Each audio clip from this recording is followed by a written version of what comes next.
Bismillahirrahmanirrahim. Assalamualaikum warahmatullahi wabarakatuh. Selamat pagi dan salam sejahtera bagi kita semua. Jumpa lagi dengan Ibu Safni pada pembelajaran matematika wajib. Pembahasan kali ini adalah tentang ukuran letak data, masih dalam materi statistika. Yuk langsung saja simak baik-baik penjelasannya. Ukuran letak kumpulan data.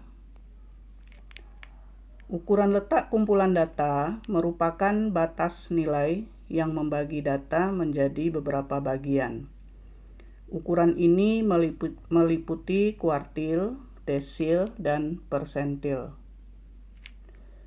Yang pertama, kuartil. Kuartil adalah nilai batas jika data yang telah diurutkan dari kecil ke besar dibagi menjadi 4 bagian. Kuartil terbagi terbagi 3, yaitu A. Kuartil pertama atau kuartil bawah dilambangkan dengan Q1. B. Kuartil kedua atau kuartil tengah dilambangkan dengan Q2. C. Kuartil ketiga atau kuartil atas dilambangkan dengan Q3. Kemudian dari nilai-nilai kuartil tadi dapat ditentukan rataan kuartil. Rataan kuartil didefinisikan sebagai setengah dari jumlah kuartil bawah dan kuartil atas. Sehingga dirumuskan rataan kuartil sama dengan setengah Q1 ditambah Q3. Kemudian ada rataan 3. Rataan 3 didefinisikan sebagai seperempat dari jumlah kuartil bawah, 2 kuartil tengah, dan kuartil atas. Sehingga dirumuskan rataan 3 sama dengan seperempat Q1 ditambah 2 Q2 ditambah Q3. Selanjutnya ada statistik 5 serangkai. Statistik 5 serangkai merupakan bagan yang memuat nilai data minimum atau X-min, kuartil bawah, kuartil tengah, kuartil atas, dan data maksimum atau X-max. Statistik 5 serangkai ditampilkan sebagai berikut. Ya. Jadi ini namanya bagan dari statistik 5 serangkai. Ada nilai Q1, Q2, Q3, kemudian X minimum dan X maksimum. X minimum itu adalah data yang paling kecil, sedangkan X maksimum adalah data yang paling besar. Yang kedua, desil. Desil adalah nilai batas jika data yang telah diurutkan dari kecil ke besar dibagi menjadi 10 bagian. Sebelum menentukan nilai desil, terlebih dahulu ditentukan letak desil, yakni menggunakan rumus. Letak desil KI atau DI sama dengan I kali N plus 1 dibagi 10. N-nya dari 1 sampai 9. Sedangkan nilai desil KI atau DI ditentukan dengan interpolasi. Nah, nanti cara interpolasi ini langsung saja saya jelaskan pada contoh soal. Yang ketiga, persentil. Persentil adalah nilai batas jika data yang telah diurutkan dari kecil ke besar dibagi menjadi 100 bagian. Sebelum menentukan nilai persentil, terlebih dahulu ditentukan letak persentil, yakni menggunakan rumus letak persentil KI atau PI sama dengan I kali N plus 1 dibagi 100. I-nya mulai dari 1 sampai 99. Sedangkan nilai persentil ke I atau PI ditentukan dengan interpolasi, ya, sama dengan desil tadi. Sekarang untuk pemahaman lebih lanjut akan diuraikan pada contoh soal berikut ini. Nomor 1, diketahui data 2, 3, 5, 2, 6, 3, 5, 2, 7, 9, 6, 3, 3, 5. Tentukanlah nilai kuartil bawah, tengah, dan atas. Kemudian nilai rataan kuartil. Selanjutnya nilai rataan 3. Sekarang perhatikan pembahasannya. Mula-mula data diurutkan terlebih dahulu. Jadi sebelum kita menentukan nilai kuartil, jangan lupa mengurutkan datanya terlebih dahulu, ya. Nah, ini datanya sudah kita urutkan. N-nya ada 14, berarti N-nya genap. Nah, setelah data kita urutkan, kita bagi dua dulu datanya. Jadi kita tentukan dulu Q2-nya. Nah, karena datanya genap, jadi Q2-nya membagi data menjadi dua bagian. Bagian pertama 7, bagian kedua juga 7, ya. Kemudian Q2-nya itu terletak antara 3 dan 5 karena datanya genap. Sedangkan Q1 persis di angka 3, Q3 persis di angka 6. Ya, maka Q2-nya sama dengan setengah, 3 ditambah 5 sama dengan 4, Q1-nya 3, Q3-nya 6. Kemudian kita tentukan nilai rataan kuartil setengah dari Q1 ditambah Q3 sama dengan setengah, 3 ditambah 6 sama dengan 4,5. Selanjutnya nilai rataan 3 sama dengan 1/4 kali Q1 ditambah 2 Q2 ditambah Q3. Sama dengan 1/4, 2 ditambah 2 kali 4 ditambah 6 sama dengan 4.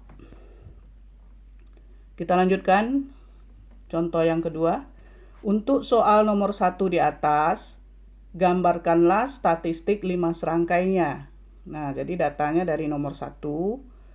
Ya, data dari nomor 1 kita dapat informasi bahwa X minimumnya 2, Q1-nya 3, Q2-nya 4, Q3-nya 6, X maksimumnya 9. Lalu kita pindahkan ke bagan, ya, sehingga digambar seperti ini.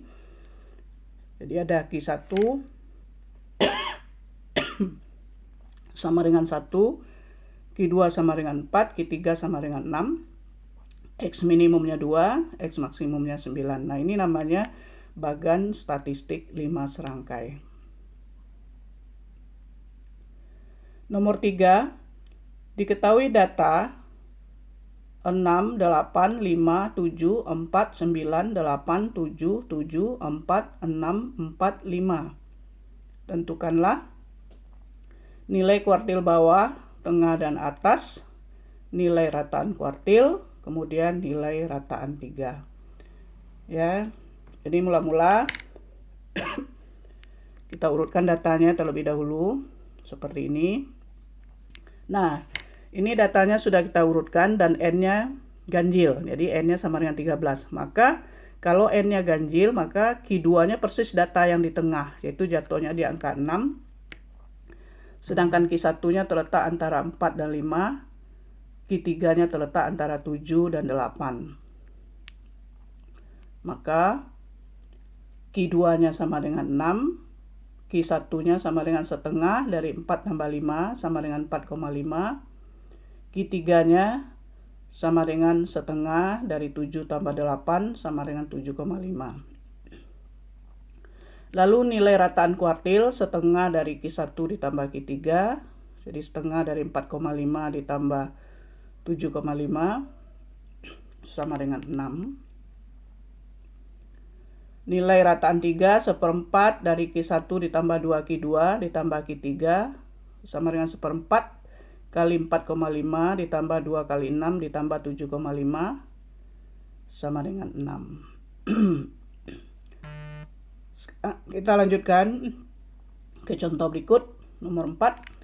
Diketahui data 8, 2, 6, 3, 5, 7, 4, 5, 5, 6, 4. Tentukanlah nilai desil kedua, kemudian nilai desil ke-6.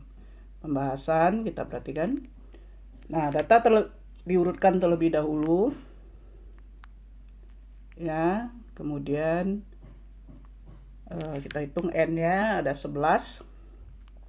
Lalu kita tentukan letak desil kedua. Letak DI sama dengan I N plus 1 per 10. Karena letak desil kedua berarti D2 sama dengan 2 dikali 11 tambah 1 dibagi 10. 11 itu adalah N-nya. Jadi 24 per 10 sama dengan 2,4. Jadi desil kedua itu terletak pada data data yang ke 2,4 ya. Jadi 2,4 itu terletak antara data yang ketiga dan yang keempat. Data yang ketiga dan yang kedua ya. Nah, maka nilai desil kedua kita tentukan dengan cara interpolasi.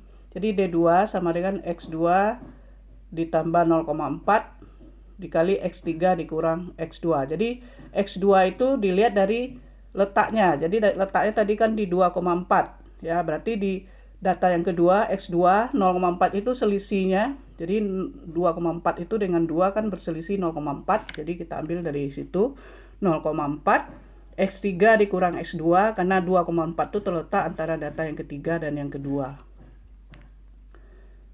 Kemudian X2-nya 3 ditambah 0,4, X3-nya 4 ya, X2-nya 3. Jadi 3 ditambah 0,4. Jadi desil keduanya 3,4. Kemudian untuk selanjutnya data diurutkan kembali atau boleh saja diurutkan satu kali saja, yang tadi saja boleh, atau diurutkan kembali seperti ini boleh ya.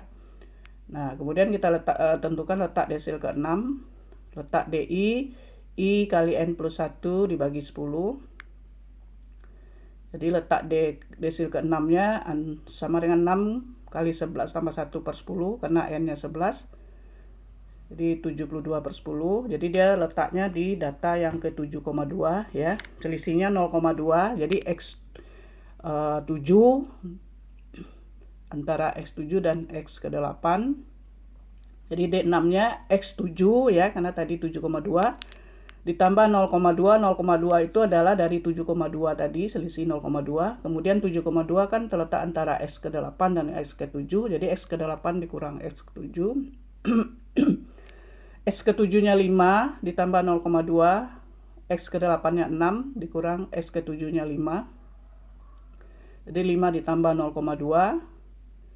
Jadi 5,2 ya, itu desil ke-6-nya. Sekarang nomor 5, diketahui data 42, 24, 30, 46, 28, 32, 42, 36, 20. Tentukanlah nilai persentil ke-45, kemudian nilai persentil ke-24. Pembahasan.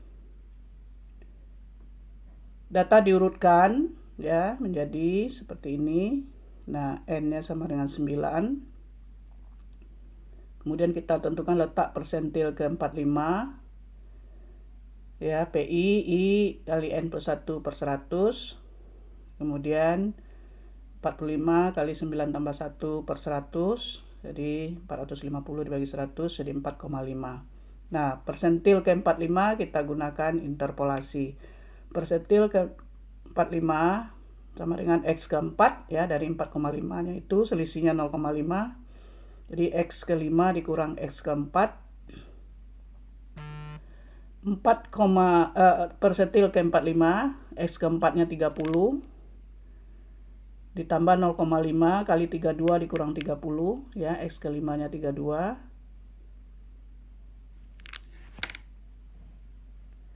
Jadi 30 ditambah 0,5 kali 2, jadi persentil ke-45-nya adalah 31. Sekarang kita lanjutkan untuk selanjutnya ya. Nah, letak persentil ke-24, PI, I kali N plus 1 per 100, jadi P ke-24-nya 24 kali 9 tambah 1 per 100, sama dengan 240 per 100, jadi 2,4. Nah, kita tentukan dengan interpolasi persentil ke-24-nya, jadi X2 ditambah 0,4, X3 dikurang X2, ya 0,4, kemudian 0,4 itu ya 28 dikurang 24, X ketiganya 28, sedang X keduanya 24. Jadi 24 kali 0,4 kali 4 sama dengan 25,6. Ya. Sekarang latihan, ya, soal latihan yang kedua. Nomor 1, nomor 2, nomor 3, dan nomor 4. Demikian penjelasan tentang ukuran letak data. Mudah-mudahan bisa kamu pahami konsepnya, lalu kamu kerjakan latihannya. Ya, jadi kunci belajar matematika hanya itu saja, pahami konsepnya dan kerjakan latihannya. Good luck. Terima kasih. Wassalamualaikum warahmatullahi wabarakatuh.